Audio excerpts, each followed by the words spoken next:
呢個係最新嘅車務狀況。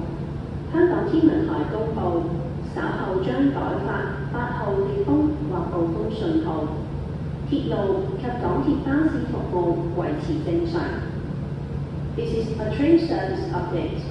The Hong Kong authorities has announced that the gale or storm signal number 8 will be issued later. Rail and MTR bus services currently remain normal.